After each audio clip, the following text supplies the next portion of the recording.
എല്ലാവർക്കും നമസ്കാരം. ഞാൻ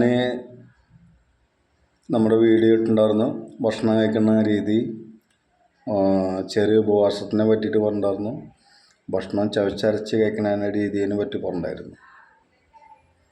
അപ്പോൾ ഈ ഉപവാസത്തിൻ്റെ കാര്യം നമുക്ക് ആർക്കും അറിയില്ല, കുറേ ആൾക്കാർക്ക് അറിയില്ല എങ്ങനെയാണ് എന്താണ് ചെയ്യുന്നത്. അത് ഉപവാസം നിർത്തിയിട്ട് എങ്ങനെയാണ് ഭക്ഷണം കഴിച്ചു തുടങ്ങേണ്ട കാര്യങ്ങളൊക്കെ ഞാൻ പറഞ്ഞിട്ടുണ്ട്. അപ്പോൾ എല്ലാവരും ശ്രദ്ധിക്കുക. നമ്മുടെ ഭാരത സംസ്കാരം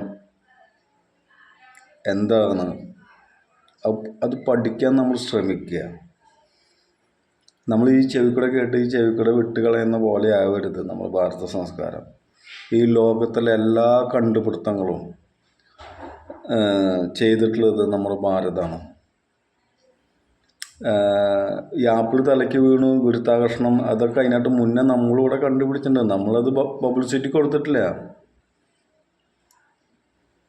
പുഷ്പക വിമാനം, ഇതൊന്നും ഇല്ലാത്ത കാര്യങ്ങളല്ല. വഞ്ചി, ബോട്ട്, അങ്ങനെയുള്ള കുറേ കാര്യങ്ങൾ. അപ്പോൾ ഉപവാസത്തിനെ പറ്റിയിട്ട് ഒന്നും കൂടി പറയാം.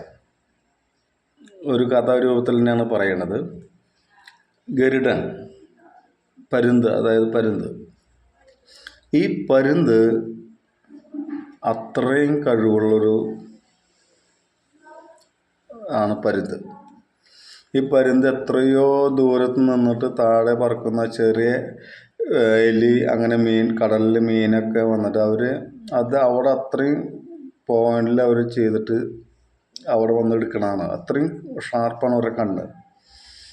അപ്പോൾ ഈ പരുന്ത് ഒരു 30 കൊല്ലമൊക്കെ ആയി കഴിഞ്ഞാൽ ഇതിൻ്റെ കൊക്ക് കൂടുതൽ വളർന്നിട്ട് അതിന് ഭക്ഷണം ഇര പിടിക്കാനൊന്നും പറ്റാത്ത അവസ്ഥ വരും. അപ്പോൾ ഉപവാസത്തിനെ പറ്റിയാണ് പറയണത് കേട്ടോ. അപ്പോൾ ശ്രദ്ധിക്കുക. അപ്പോൾ ഈ കൊക്ക് എന്താ ചെയ്യാന്ന് വെച്ചിട്ടാൽ ഏറ്റവും ഉയരം കൂടിയ മലകളിൽ ചെന്നിട്ട് ഇരിക്കും. ഒരു ആൾക്ക് അങ്ങനെ എത്താൻ പറ്റാത്ത അത്രയും ഉയരത്തിലുള്ള മലയുടെ മുകളിലാണ് മൂപ്പി ചെന്നിരിക്കുക. കാരണം ഈ മഴ പെയ്യുമ്പോഴടക്കം പരുന്ത് കാർമേഘത്തിൻ്റെ മുകളിൽ പോയിട്ടാണ് മഴേനെ അതിജീവിക്കുക. അപ്പം കാർമേഘത്തിൻ്റെ മുകളിൽ പറഞ്ഞു കഴിഞ്ഞാൽ മഴ കൊള്ളില്ല. അപ്പോൾ ഇതിന് ഒരു 10-30 കൊല്ലം കഴിഞ്ഞാൽ ഇതിൻ്റെ കൊക്ക്, അതിൻ്റെ നഖം, അതിൻ്റെ ചിറക്, ഇതൊന്നും കാര്യമായിട്ട് പ്രവർത്തിക്കില്ല. അപ്പോൾ ഇര പിടിക്കാനും പറ്റില്ല.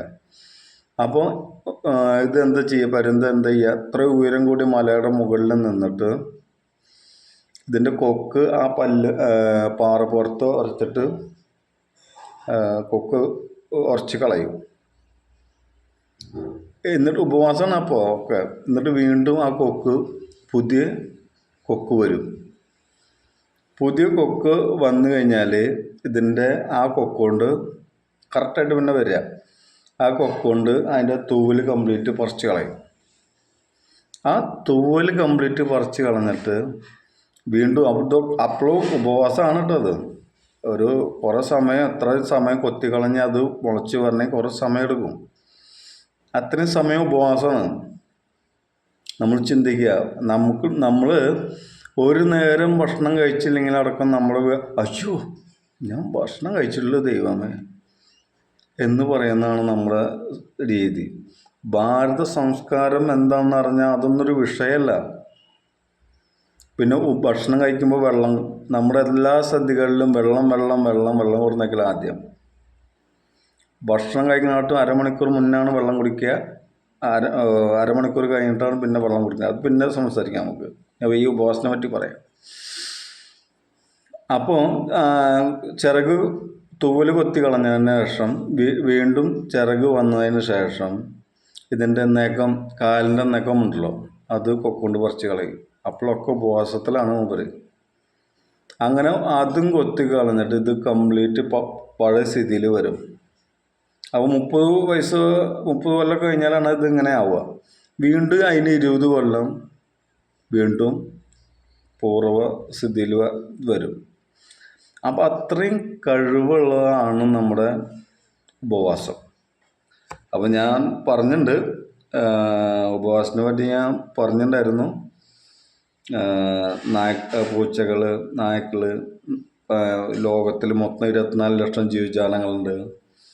അതിൽ നമ്മുടെ മനുഷ്യനോട് ബന്ധപ്പെട്ട ആട്, പശു, ആന, കുതിര, ഒട്ടകം അങ്ങനെയുള്ള കുറച്ച് നമ്മൾ അത്രേ മരുന്നുള്ളൂ.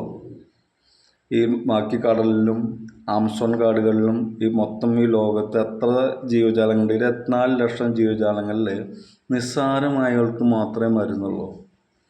അപ്പോൾ ശ്രദ്ധിക്കുക, നമ്മുടെ മുനിശ്രേഷ്ഠന്മാർ ഭാരത സംസ്കാരത്തിൽ നമുക്ക് പറഞ്ഞു തന്നിട്ടുള്ള ഓരോ അറിവുകളും നമ്മൾ കൊണ്ട് നടക്കാത്തതാണ് നമുക്കിപ്പോൾ പറ്റുന്ന പല പ്രശ്നങ്ങളും.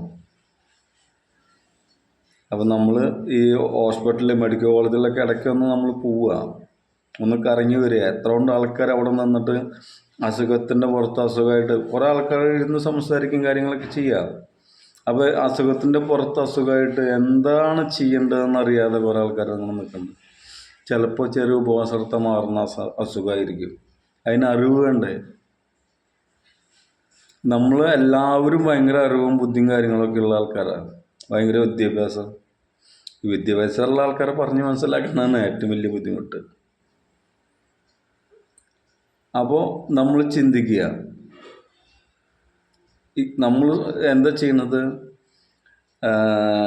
പൈസയുടെ പിന്നാലെ ഓടുക, അത് കഴിഞ്ഞിട്ട് പൈസ കംപ്ലീറ്റ് ഹോസ്പിറ്റലിൽ കൊണ്ടു കൊടുക്കുക. ഇതല്ലേ മൊത്തം ശരീരത്തിന് സുഖമില്ല. നമ്മൾ വിചാരിച്ച ദിവസത്തേക്ക് നടന്നു പോകാൻ പറ്റുന്നില്ല, അല്ലെങ്കിൽ ഓടാൻ പറ്റുന്നില്ല. കയ്യിൽ പൈസ ഇല്ലാത്ത കുറേ ആൾക്കാർ, എൻ്റെ അച്ഛനെ സഹായിക്കണം, അമ്മേനെ സഹായിക്കണം എന്ന് പറയുന്ന കുട്ടികൾ കുറേ. ഹിന്ദുക്കളിലാണ് ഇത് ഏറ്റവും കൂടുതൽ. ഹിന്ദുക്കൾ വരുമ്പോൾ നോക്കാന്നുള്ളതാണല്ലോ. അതിൻ്റെ ഒരു കാര്യം പറയാം. കാരണം ക്രിസ്ത്യനും മറ്റുള്ള വിഭാഗക്കാരൊക്കെ സമ്പന്നരാണ്. അത് നമ്മൾ പിന്നെ പറയാം. അപ്പോൾ ഇങ്ങനെയാണ് പരുന്തിൻ്റെ ഒരു ഉപവാസത്തിനെ പറ്റിയാണ് നമ്മൾ ഒന്നും കൂടി വിശദീകരിച്ചാണ്. നല്ല കാര്യങ്ങൾ നമ്മൾ കേൾക്കുക, അത് നമ്മൾ നമ്മുടെ ജീവിതത്തിൽ ഉപയോഗിച്ച് കഴിഞ്ഞാൽ നമുക്ക് പല മെച്ചങ്ങളും ഉണ്ടാവും. അപ്പോൾ എല്ലാവരും ശ്രദ്ധിക്കുക. എല്ലാവർക്കും നല്ലത് വരട്ടെ. നന്ദി, നമസ്കാരം.